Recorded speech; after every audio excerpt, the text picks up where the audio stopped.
Tiago, capítulo 1, versos 26 e 27, leiamos todos a uma só voz. Se alguém supõe ser religioso, deixando de refrear a língua, antes enganando o próprio coração, a sua religião é vã. A religião pura e sem mácula para com o nosso Deus e Pai é esta: visitar os órfãos e as viúvas nas suas tribulações, e a si mesmo guardar-se incontaminado do mundo. A igreja pode assentar-se, obrigado, meu irmão. Tiago, capítulo 1, versos 26 e 27. Se alguém supõe ser religioso, deixando de refrear a língua, o que significa isso, igreja? Tem a ver apenas com um fofoqueiro? É disso que o texto está falando? Então a pessoa, se ela vai na igreja, mas se ela é fofoqueira, o texto diz que ela está enganando o próprio coração, a religião é vã. Será que é isso? Não, esse não é o sentido do texto. O que o texto diz para nós é o seguinte: se alguém se vê como devoto, se alguém se vê como piedoso, se alguém pratica toda a ritualística, alguém que guarda a lei, guarda os mandamentos, vive a falar destes, porém, verso de número 26, ainda assim, o indivíduo somente fala, não pratica, essa religiosidade, a palavra do Senhor diz que ela o quê? É nula. Não é o indivíduo fofoqueiro, mas é o indivíduo que só fala. Ele não refreia a língua, ele está o tempo todo, você pergunta para ele, vem cá, está tudo bem com você? Tá tudo bem comigo, que 1 Coríntios 3, inclusive, diz isso, mas se você pegar Gálatas, isso, e você tem a impressão do seguinte, nossa, que pessoa piedosa, que pessoa que guarda a palavra do Senhor todo o tempo. Em contrapartida, porém, todavia, contudo, entretanto, se o indivíduo apenas fala, mas ele não pratica, essa religião, ela é o quê? Ela é vã. Conversando esta semana com um comerciante, fui com a minha filha em um comércio, e aí ele, já nos conhecemos há algum tempo, ele perguntou o seguinte, vem cá você, Anderson, como é que você cria a sua filha? Eu digo, olha, eu crio como você está vendo aí, acho que estou criando bem, que ela está grande, está com saúde. Não, mas como é que você educa a sua filha? Falei, eu levo na escola todo dia e busco. Ela, graças a Deus, está matriculada no colégio. Ela, não, Anderson, eu quero saber como é que você lida com o comportamento dela. Falei, olha, eu lido com o comportamento dela com naturalidade. Ela, no momento, está em pé, está vendo o que você está vendendo, estou achando legal, é isso aí. E ele, não, você já entendeu o que eu estou perguntando? Digo, não entendi. Até então é um cara mais velho perguntando sobre a vida da minha filha. Não tem resposta nenhuma. Eu vou ficar torrando farinha com você até você me dizer o que você quer saber. E aí ele abriu o coração. Ele falou o seguinte, olha, eu tenho um irmão mais velho. Infelizmente, esse irmão mais velho teve uma filha, que é a minha sobrinha, mas não é ruim ele ter tido uma filha, mas infelizmente ele, todos criados na igreja, mas ele afastou-se. A sobrinha era criada na igreja, mas também afastou-se. E eu fiquei me perguntando, com a vida que ele leva hoje e que a minha sobrinha leva hoje, como é possível educar filhos nesse nosso tempo? Então eu estou abrindo meu coração para você. Anderson, como é que você cria a sua filha? Eu digo, olha, eu não sou referência de nada para ninguém. Eu faço o que eu acho que eu tenho que fazer. Não sou referência para ninguém. Mas, por exemplo, ela tem acesso a celular? Não. Como é que ela faz o dever de casa quando tem computador? Ela vai para o computador para fazer o dever de casa. Terminou o dever de casa, não tem mais acesso. Mas você acha possível ser assim? Bom, se você pega os documentários, você vê que todos esses homens, a maioria deles que trabalham lá no Vale do Silício, que lidam com informática, eles dizem em entrevistas, e não é proibido, não é novidade para ninguém, que os filhos deles só terão acesso a computador com 18 anos. Inclusive, o indivíduo que criou o aplicativo chamado TikTok não deixa os filhos usarem o TikTok. Então, se eles conseguem, eles ganham dinheiro com isso, mas eles não permitem isso aos filhos, é porque não deve ser bom. Então, eu prefiro que a minha filha também não mexa nisso. Mas você já perguntou a opinião dela? Claro, pergunta agora. Minha filha, vem cá, você quer ter um celular e ficar de aplicativo, fazendo brincadeirinha, dancinha, etc? Ela, não. Eu falei, pronto, está aí. E no dia que ela quiser? No dia que ela quiser, tem 2 fatores. Primeiro, que eu sou o pai, segundo, que eu não vou ter dinheiro. Mas é impossível, Anderson, segurar uma pessoa para sempre. Eu digo, não sei, porque os muçulmanos conseguem, os chineses conseguem, os judeus conseguem. Por que os crentes não conseguem? Por quê? Os crentes dizem que Alá não é Deus, mas os muçulmanos conseguem. Os crentes não acreditam no calendário chinês, mas os chineses conseguem. Os crentes dizem que o Deus de Israel se tornou o Deus de uma nova aliança com os gentios, mas os judeus conseguem. Por que os crentes que adoram o Deus verdadeiro não conseguem? E esse indivíduo disse, mas você não acha que é porque essas pessoas são muito radicais? E eu respondi, talvez, mas eu não sei se eles são radicais ou se eles somente são fiéis ao que acreditam, como fé. Porque eles estão bem, estão povoando o mundo, estão ficando ricos, se casam entre eles, está tudo bem para eles. Mas nós que, em tese, somos mais flexíveis, né?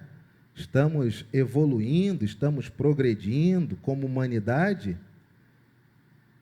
se tornou normal o filho nascer sem pai. Normal.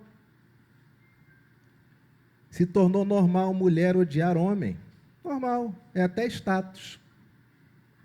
Se tornou normal um homem ser criado por mulheres e ele, pasmem, ser um abusador, quando na verdade uma criação feminina deveria, em tese, garantir homens que fossem muito mais receptivos à feminilidade humana, mas aumentam as taxas de abusos de homens por parte de mulheres, é o que dizem os noticiários. Por que eles são radicais? Será que eles não são somente fiéis ao que eles acreditam? E por que eu digo isso nessa manhã, igreja? Nós, crentes, cristãos, evangélicos, Bíblia, como nós éramos chamados, sobretudo em uma igreja presbiteriana do Brasil, sobretudo no presbitério do Rio de Janeiro, que existe há 3 séculos de forma ininterrupta, nós temos toda uma ritualística, uma roupa que não é sacerdotal, não tem nada a ver com sacerdote, é uma toga que diz que o indivíduo que está pregando, ele tem nível superior, ele é docente em teologia, por isso ele se veste dessa forma. Nós temos uma ritualística dos presbíteros, junta diaconal, candidato ao sagrado ministério, coral com suas roupas tradicionais, e não abrimos mão disso. Mas se nós ficarmos somente no campo da ritualística, a palavra do Senhor diz que isso e nada é a mesma coisa. E eu quero trazer uma reflexão a você, de uma forma muito honesta, muito sincera, com o coração todo do lado de fora do peito, sobre censura e sobre julgamento, ou seja, se estiver errado, me corrija, e se for necessário entender que eu estou equivocado, por favor, eu aceito. Até que ponto nós temos sido fiéis e leais àquilo que nós votamos a Deus?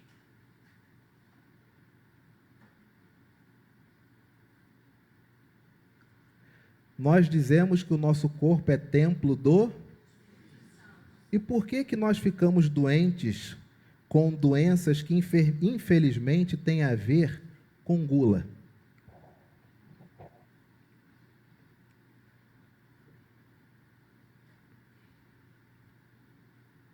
Faz sentido para você? O corpo é templo do Espírito Santo, mas você fica enfermo por doenças que são oriundas de comer demais. Um dos frutos do Espírito não é o domínio próprio?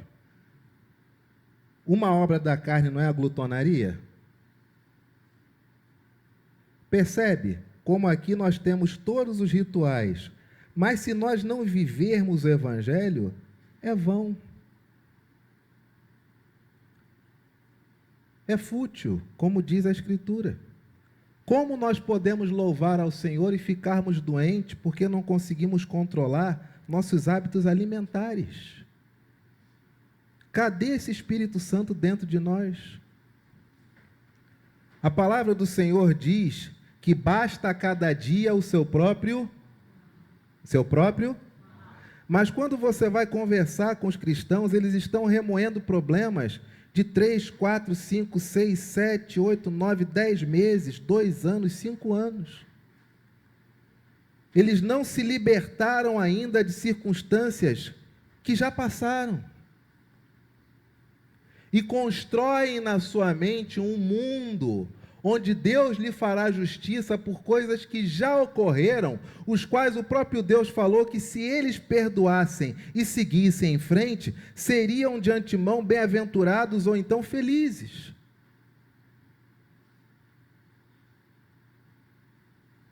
Se tornou normal, hoje, não falar mais, por exemplo, sobre virgindade. Normal, não precisa mais tocar nesse assunto. Faz vista grossa, passa batido. Será, queridos, que nós estamos somente voltados para a ritualística, enganando o nosso próprio coração?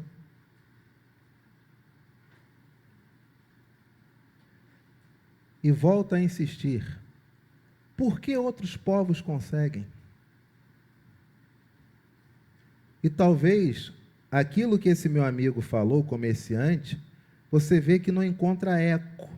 Quando, por exemplo, ele diz, esses outros povos são radicais, mas o prefeito de Londres é muçulmano, como é que ele pode ser radical? Ele é até prefeito. Ele não vive num mundo à parte, pelo contrário, ele manda na cidade. Que radicalismo é esse?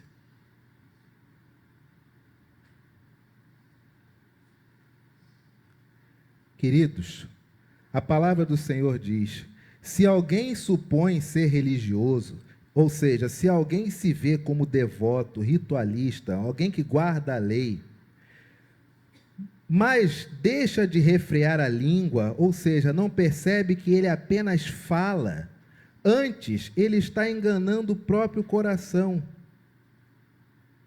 E com isso, ele torna toda a sua ritualística, tudo aquilo que ele faz, ele torna isso vão.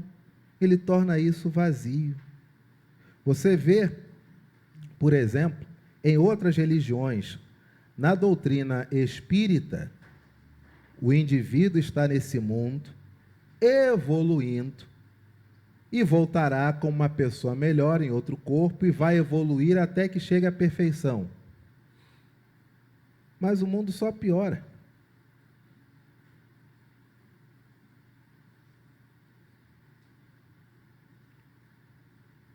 Só piora.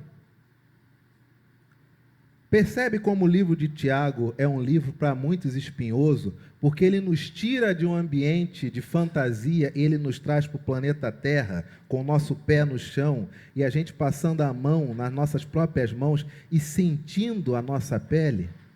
O que Tiago está dizendo é o seguinte: se alguém supõe ser devoto, ritualista, se alguém supõe ser muito religioso, muito crente, mas não percebe que somente a língua está falando isso, ele não está vivendo aquilo que ele está falando. É uma pessoa fútil, é vão. E a palavra do Senhor continua. E olha que interessante: a religião pura e sem mácula para com o nosso Deus e Pai é esta, todos: visitar os órfãos e as viúvas nas suas, e a si mesmo guardar-se. Quando nós tivemos o aniversário da igreja, no mês de maio, eu perguntei, não sei se os irmãos do conselho vão lembrar-se, mas eu perguntei para todos os conjuntos que aqui vieram e todos os pregadores que aqui estavam.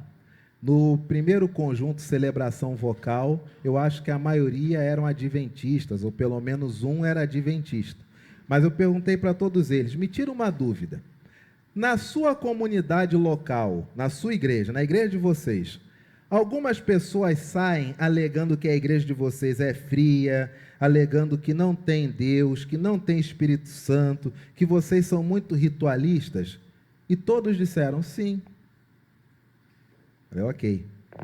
E a segunda pergunta era: alguma pessoa que saiu alegando estes motivos específicos, quando chegou em alguma outra comunidade local, o ministério delas aflorou, ou seja, explodiu? Em outras palavras, aquele que se queixava que não podia cantar porque a igreja era engessada, chegando em outra igreja, ele se tornou o dono de um culto onde só ele canta.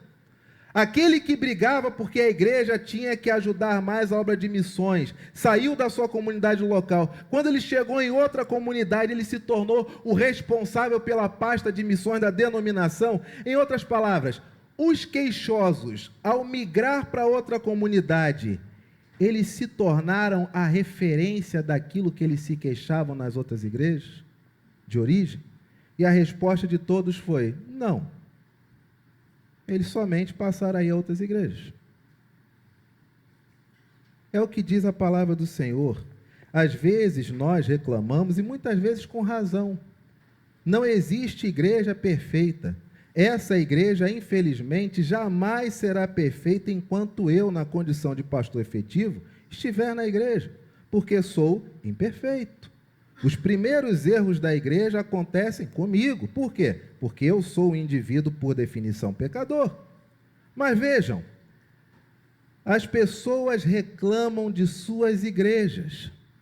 E por que que elas migram para outras igrejas e elas não conseguem ter nessas igrejas as suas necessidades ou os seus pedidos amplamente resolvidos e se tornam, sim, as referências daquilo que pediram? Porque a Bíblia diz: se for para pensar em religião, a única religião que ela, por definição, é pura e ela é imanchável, consiste em visitar, consiste em cuidar de todos aqueles que não têm mais um responsável pelas suas vidas e de todas aquelas pessoas que até hoje sentem falta de alguém que não está mais entre elas. E fazer isso quando estes se encontram aflitos. E aí eu pergunto para você nessa manhã, você que é daqui dessa igreja, você que está nos visitando nessa manhã, nos queixumes que você ouve de sua comunidade local, e alguns, claro que são justos, mas você tem a experiência, ou já teve a experiência, de ver alguém pichar, queimar, falar mal de uma igreja, porque aquela igreja, ela não visita orfanatos? Você já passou por isso? Porque aquela igreja, ela não tem uma agenda onde ela visita viúvas. Você já viu uma igreja se dividir por isso, ela rachar por isso? Percebe porque o livro de Tiago, ele é pouco lido? Porque o livro de Tiago vai dizer para nós o seguinte: se você é totalmente devoto e ritualista, todavia você somente fala, você está vivendo uma ilusão. E se você tem queixa de qualquer ato devocional, ritualístico, meditativo, religioso, saiba de uma coisa: a única forma de se manter piedoso diante de Deus, sem carregar nenhuma culpa, sem carregar nenhuma mancha, é quando você assiste aqueles que não têm responsáveis sobre suas vidas. É quando você assiste aquelas os quais dependem integralmente de você. Que coisa linda a nossa igreja faz. O Ivanildo, por exemplo, o irmão da Assembleia de Deus, que mora lá na Baixada Fluminense, que tratou de um câncer no reto, atualmente usa bolsa de colostomia. Eu só não mando mais áudios do Ivanildo para a igreja toda, porque, como na visão dele, orar pelo pastor é orar pela igreja, ele cita muito meu nome nas orações. Eu não sei para onde esse áudio vai, e as pessoas podem achar que é vaidade. O pastor manda áudio porque está orando por ele. Não é isso, por isso que eu nem mando. Mas, nas orações que o Ivanildo faz, ele sempre começa as orações dizendo: pastor, eu estou aqui no monte, que para nós aqui na Baixada é o Monte das Oliveiras, e eu vou orar pelo Senhor, eu vou orar pela toda a igreja da Tijuca, pelos irmãos que têm me abençoado. Nossa junta diaconal oferta mensalmente para ele, um homem que não pode mais voltar a trabalhar. Nossa junta diaconal abençoa o André, que cola adesivos, trabalhava com banner, cartazes, e o André depende do Instagram da igreja, que a Giovana coloca o celular dela ali, para participar do culto todo domingo. A igreja ajuda financeiramente, a igreja mensalmente auxilia no sustento da nossa querida irmã Vera Ribeiro, viúva do nosso querido reverendo Zaqueu Ribeiro, plantador desta igreja. E eu pergunto para você nessa manhã: o seu queixume acerca dessa igreja tem a ver porque o Ivanildo só recebe R$300 e ele deveria receber 500? Essa é a sua tristeza nessa manhã? É isso que faz você não frequentar a igreja da Tijuca?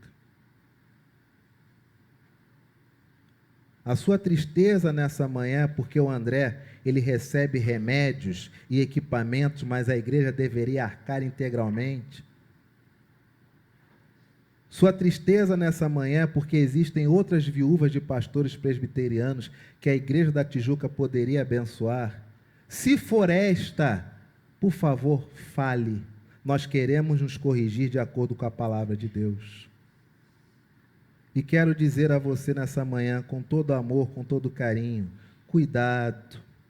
Cuidado quando os ventos de doutrina, cuidado quando os desejos desse mundo se tornarem sedutores o suficiente, a ponto de você esquecer que é Deus quem define aquilo que o agrada. Abra sua Bíblia, Isaías capítulo 1, para nós encerrarmos. Isaías capítulo de número 1.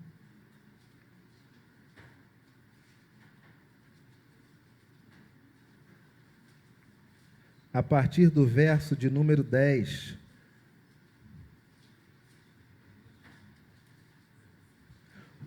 Ouvi a palavra do Senhor, vós príncipes de Sodoma, prestai ouvidos à lei do nosso Deus, vós povo de Gomorra. Do que me serve a mim a multidão de vossos sacrifícios, diz o Senhor? Estou farto dos holocaustos de carneiros e da gordura de animais cevados, e não me agrado do sangue de novilhos, nem de cordeiros, nem de bodes. Quando vindes para comparecer perante mim, quem vos requereu o só pisardes nos meus átrios? Não continueis a trazer ofertas vãs, o incenso é para mim abominação, e também as festas da lua nova, os sábados, e a convocação das congregações. Não posso suportar iniquidade associada ao ajuntamento. Aí o Ernesto se converteu. Ernesto, vocês se lembram do Ernesto?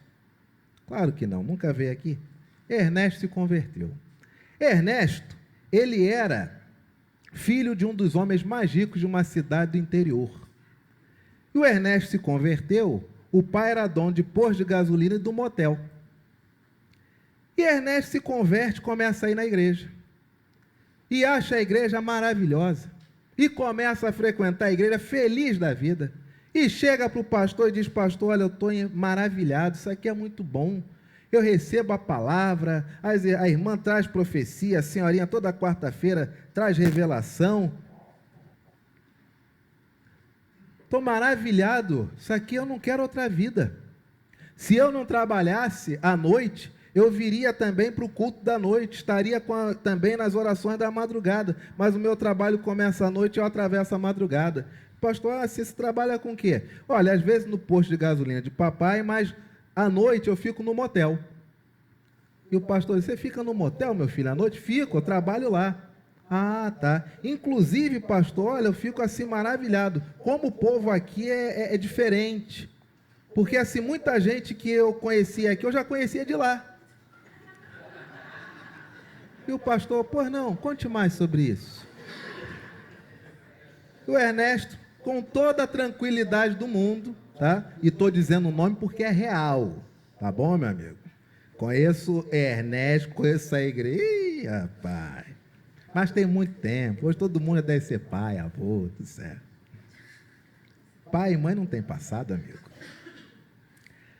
De tal modo que o pastor perguntou: conte-me mais, Ernesto. Claro, pastor.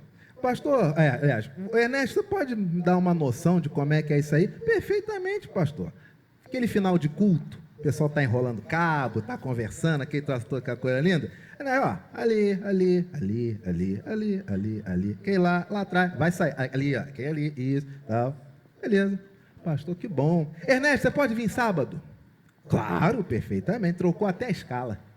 Veio no sábado. Durante a semana o pastor falou: Ernesto, olha só, isso aí não é legal não.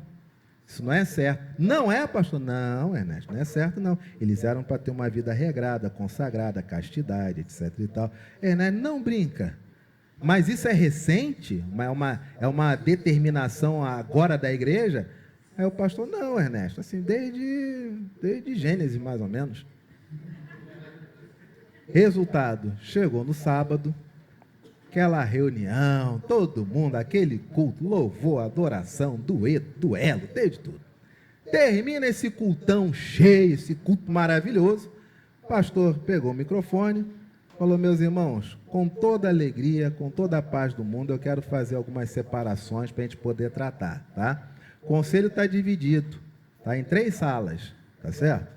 Então ali tem uma sala, ali a segunda sala e a terceira sala. Então vem cá, quem, tá, não está namorando, mas está indo no motel, é aquela primeira sala ali, tá? Quem já está namorando com a intenção de noivar, mas já está indo no motel, é aquela sala do meio ali, tá? Quem é casado, está traindo o casamento no motel, é aquela outra sala ali, tá bom? Fica à vontade. E todo mundo sem entender nada. E o pastor: olha, gente, vocês podem ficar à vontade, amanhã a gente tem culto, quero todo mundo aqui no culto amanhã. Ninguém vai deixar de ser crente hoje por causa disso, não. Ah, pastor, mas como assim? Como assim nada, Ernesto? Você confirma? Claro. Aí, diante de Ernesto, o que o pessoal faz? Aí o pessoal não sabe, né?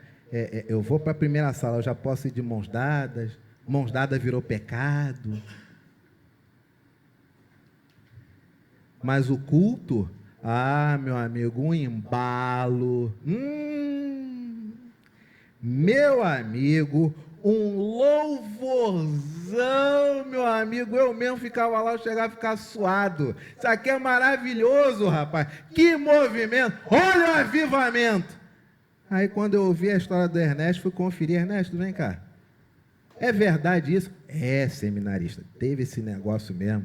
E ó, eu juro pra você, carioca, eu só falei porque eu achava que era normal, senão nem tinha falado.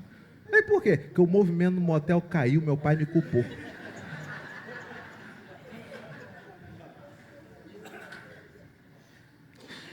Você acredita nisso, meu irmão? Você acredita nisso? A palavra do Senhor diz: as vossas festas da lua nova e as vossas solenidades, a minha alma as aborrece. Já me são pesadas, estou cansado de a sofrer. Pelo que quando estendes as mãos, o que Deus faz? Escondo de vós os olhos. Sim, quando multiplicai as vossas orações, não as ouço, porque as vossas mãos estão cheias de sangue. Lavai-vos, purificai-vos, Tirai a maldade de vossos atos de diante de meus olhos. Palavra do Senhor diz. E sabe o que a palavra do Senhor ainda diz? Verso de número 17. Leamos todos a uma só voz. Aprendei a fazer... Que bem é esse, gente? Ele vai dizer. Atendei a... Repreendei ao... E para defender, eu devo defender quem? Se é para pleitear a causa, é a causa das... Mas nós, infelizmente, em 2023, nos tornamos comentaristas de rádio, comentaristas de WhatsApp, doutores de geopolítica Rússia e Ucrânia, doutores de política direita e esquerda Brasil, e aí Deus diz, se for para fazer alguma coisa, defenda o direito do órfão. Os crentes, se for para pleitear alguma coisa, pleiteie a causa das viúvas. E os crentes? O que os crentes querem saber? Vem cá, vai ter louvorzão, vai ter agito, depois a galera vai dar aquela saída, vai ter uma galera, comunhão é boa, música é maravilhoso, sermão é bom quando fala o que a gente quer, mas Deus diz, quando vocês falam, não ouço. Quando vocês erguem as mãos, tapo meus olhos. Por quê? Porque é só ritual, não tem vida. Abra sua Bíblia, ainda em Tiago, volta lá para Tiago, capítulo de número 1, verso 27. A religião pura e sem mácula para com nosso Deus e Pai é esta: visitar os órfãos e as viúvas nas suas tribulações, e a si mesmo, o que nós devemos fazer? Tomar conta da vida do outro, que se não visitar o órfão e a viúva, denuncia para o conselho, amigo. É isso? E a si mesmo guardar-se o quê? Incontaminado do mundo. Ih, pastor, é viver como um amish? É viver como um testemunho de Jeová? Até a roupa tem que ser a roupa certa. Até o corte de cabelo tem que ser o corte certo. O que é ficar incontaminado desse mundo? Abra sua Bíblia, Tiago, capítulo 4, verso de número 4. Só virar a página. Tiago 4, 4. Infiéis, não compreendeis que a amizade do mundo é inimiga de quem? Eita, aí piorou, hein? Se antes estar no mundo era mais ou menos, agora se eu sou amigão do mundo, para Deus eu me virei o quê? Ai, ai, ai. Aquele, pois, que quiser ser amigo do mundo, constitui-se o quê? Pergunto para você nessa manhã, você vai ficar onde, meu irmão, minha irmã? O que você quer? Falando um português mais claro ainda, o que tu tá arrumando? Quando você liga a TV e tu deixa um monte de baixaria entrar na tua casa com teus filhos ou teus netos assistindo. Tu vê um monte de filme onde um matou, morreu, bateu, levou, vingança, tu fica embevecido. O que tu quer arrumar com isso? Tu acha que tu vai arrumar o que com isso? Tu vai se dar bem aonde assim? Percebam, queridos, percebam que a Bíblia fala o tempo todo para você não contaminar-se. Por quê? Porque sempre começa devagar, é de pouquinho, é no conta-gota, ninguém está vendo, ninguém sabe, ninguém percebe. Olha, eu consigo pecar e continuo estando na igreja, e as pessoas dizem até que eu fiquei mais santo. Dá para escamotear, dá para ter uma vidinha dupla, dá para pensar besteira e não falar, dá para fazer isso. Deus perdoa no final das contas. Se Deus for levar em consideração quem a gente é todo mundo para o inferno. Não tem a graça? Favor que eu não mereço? Se eu não mereço, o que eu vou fazer que vai me desmerecer o que eu nunca mereci? Está tudo certo, amigo. Basta viver aí, não é viver no pecado. Marca a data. Quinta-feira, sabadinho, não precisa ir todo domingo. Essa também, inclusive, é uma péssima lição que nós damos para os nossos filhos, né?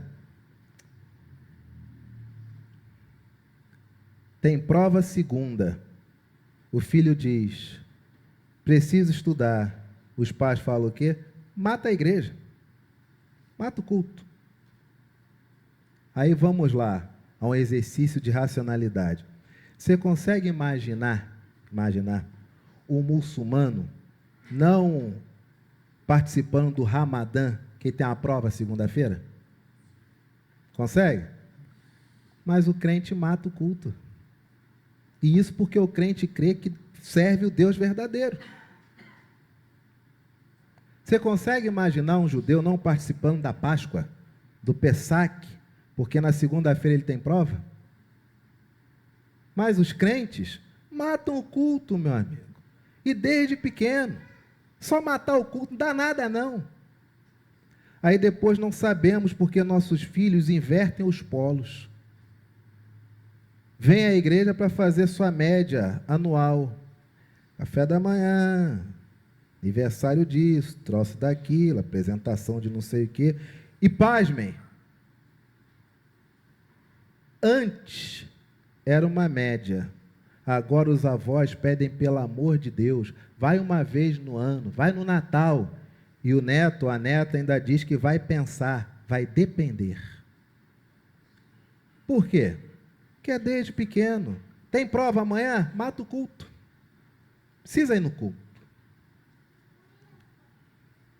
Você consegue imaginar um chinês mudando o seu calendário para se adequar ao Ocidente? Mas os crentes matam o culto. Está tudo certo. Crianças são batizadas, que nós dizemos, promete trazer todo domingo, prometo de tudo. Cadê? Cadê?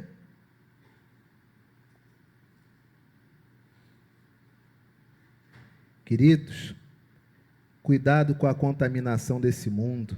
Abra sua Bíblia, primeira carta de João, capítulo 2, versos de 15 a 17. Primeira carta de João, capítulo 2, 15 a 17. Contágio é sempre assim, é pouquinho, devagarinho, ninguém está vendo, não dá nada não, no final dá tudo certo, Deus salva todos, confia no projeto. 1 João, capítulo 2, versos de 15 a 17. Leiamos todos. Não ameis o mundo, nem as coisas que há no... Se alguém amar o mundo, eu pergunto para você, o que acontece? Oh, meu cristão presbiteriano, olha aqui. Se alguém amar o mundo, o amor do Pai... Por quê? Verso 16, por quê?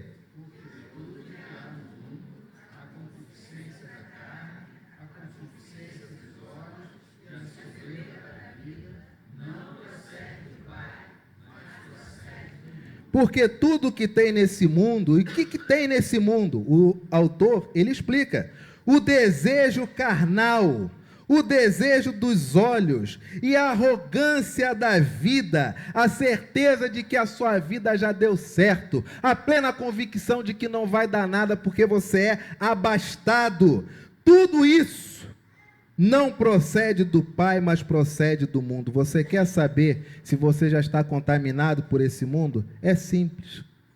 Sua saúde está bem ou sua saúde não está bem porque você ingere o que não deveria? Tu não tem domínio próprio.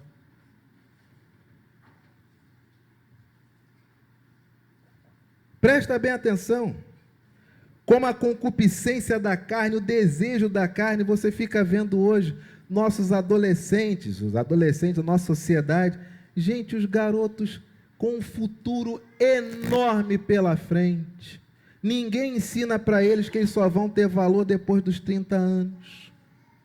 Quando já fizeram vestibular, já passaram em faculdade, já estão começando a trabalhar, já vão sair da casa dos pais, já vão começar a ter o seu imóvel pequenininho, mas já consegue comprar um meio de transporte, ainda que seja pequenininho, mas compra ali. Não. Eles desde os 12 buscam ficar shapeados porque o interesse só é um, conquistar a mulher, conquistar a mulher, conquistar a mulher, conquistar a mulher. eles não evoluem, eles não progridem, eles não caminham para o autoconhecimento. A concupiscência da carne, coitada das nossas meninas. Curioso que essa semana, em um grupo de Zap, colocaram um vídeo de uma dessas digital influencer, vulgo. Bom, deixa digital influencer. Uma dessas digital influencer, fazendo lá seus manejos, né, à la Jezebel, para o celular, e tá tudo certo ali, aquela coisa. De repente, quem entra no cenário? A filha. Quando a filha entra no cenário, o que a mãe faz? Acaba tudo, não, sai daqui, sai daqui. Ué, para o teu filho, pode. Para a sua filha, pode. Mas meninas de 15, 16, 17 anos, cuja beleza está na dignidade, estão trocando isso por uma vida dissoluta. Infelizmente, se entregando cedo na lábia de qualquer galanteador que promete tudo, menos trazer a igreja todo domingo e ter uma vida consagrada ao Senhor. Guardar-se a concupiscência do mundo, a concupiscência dos olhos, olhos que tudo querem, olhos que invejam o tempo inteiro. E guarde uma coisa, igreja, absorve, guarda isso. O invejoso não quer o que você tem. Você acha que o invejoso, ele quer o que você tem? Você acha isso? Desculpa, você está enganado. O invejoso não quer o que você tem. O invejoso quer ser você. Mas como ele sabe que você é você, e que ele nunca vai ser você, a única forma dele se tornar você é matando você. Então, invejoso, ele não quer a sua esposa, ou não quer o seu marido, ou não quer a sua namorada, ou não quer a sua casa, ou não quer o seu carro. Ele não quer o objeto. Ele quer ser você.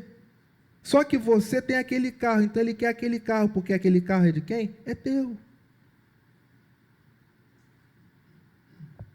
A inveja não tem como objetivo querer teus pertences. A inveja tem como objetivo tornar-se você e te aniquilar no processo. A concupiscência dos olhos faz com que as pessoas queiram aquilo que não lhes pertence. E quantos crentes estão profundamente endividados porque dão um passo maior do que a perna, querendo coisas inúteis, fúteis, estapafúrdias, filhas e filhos brigando com os pais por causa de um aparelhinho de celular, uma besteirinha dessa, uma coisa pífia, brigando por isso, brigando por passagens para viagens. Meu Deus, olha como o mundo nos contamina, gente. A concupiscência da carne, a concupiscência dos olhos, e também o quê? E a soberba da vida. Não procede do Pai, mas procede de quem? Procede do mundo. Meu irmão e minha irmã em Cristo, acorda para a vida.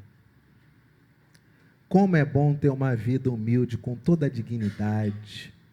Como é bom poder olhar na cara de todo mundo com toda a tranquilidade. Como é bom poder sentar-se e dizer: bom dia, boa tarde, boa noite. Como é bom quando a ritualística, ela na verdade não é o objetivo, mas ela é o fruto de uma adoração sincera. E ela é sincera por quê?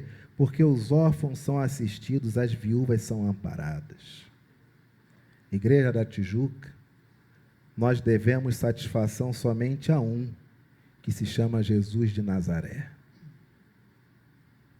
E a palavra do Senhor ainda diz: ora, o mundo passa, bem como todos os seus desejos.